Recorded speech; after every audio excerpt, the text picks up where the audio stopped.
Бір ауруханада екі қарт жатыпты. Екеуінің науқасы бір болғандықтан бір бөлмеге жайғасыпты. Тек бірі терезе жанында, екіншісі есіктің дәл қасында жатады екен. Терезе жанындағы қарт күн сайын есік тұсындағы қарияға сырттағы тыныс тіршілік туралы айтып отыратын. Бүгін теңіз бір қалыпты, аздап жел соғып тұр ғой деймін. Өйткені ана алыстағы кеменің желкені желбіреп тұр.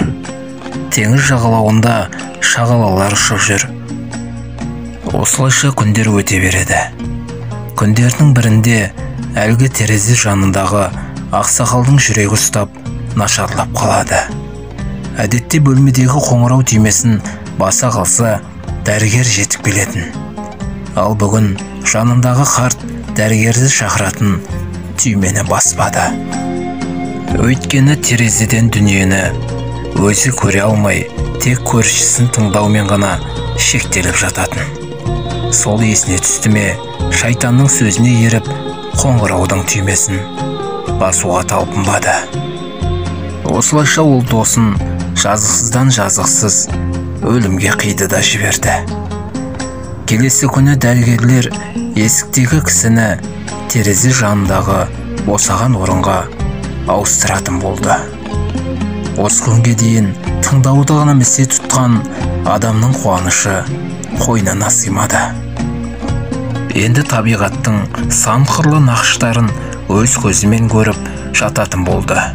Орнына жайғаса салып, басын көтеріп, терезеге асыға мойнын созып еді.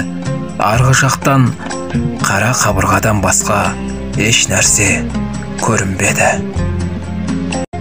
Сіз бәлкім бұл әңгімені бұрында естіген немесе оқыған боларсыз.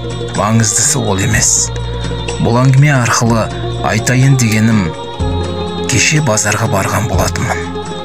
Бір қазақтың жігіті көлігін көлік тұрағына қою үшін менімен таласып, өлтіріп тастауға да дайын болып тұр. Аулама шықсам, жан көршім қыста еріп кететін қар үшін әңгіме айтып тұр. Дүкенге немесе халыққа қызмет көрсету орталықтарына барсам, кезек үшін бірін-бірі қас дұшпандай сөккен адам көресің. Әлеуметтік желіге кірер болсаң, салған посттарының астында запыранын төккен адам көресің. Әрине, көпке топырақ шашпаймын. Жақсы адамдар да жоқ емес, бар. Бірақ, неге біз соншалықты қатыгез болып барамыз? Біз сондай медік, сондай халықтың ұрпағы медік.